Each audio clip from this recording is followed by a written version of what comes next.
Looks like Russia could soon end its friendship with Syria. There's a new report that says the Kremlin may drop its support of the Assad regime if it was, quote, certain that Assad is cheating on giving up chemical weapons. Syria met its first deadline, handing over a disclosure of their arsenal yesterday, which they long denied. And now the real test is, will they actually hand them all over? Joining me now to talk about it, Lee Spiekerman is CEO of Spiekerman Media. Lee, good to see you. You know, Assad is a heinous human being who committed atrocious crimes against humanity, gassing women and children, innocent people. Now, all of a sudden, he's a statesman.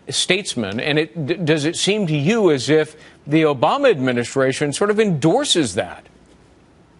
Well, as I wrote last week, Greg, what is going on in Syria can be expressed in 6 words. Assad deployed chemical weapons and won. I mean, if you think about it, just a year ago or less, we were talking about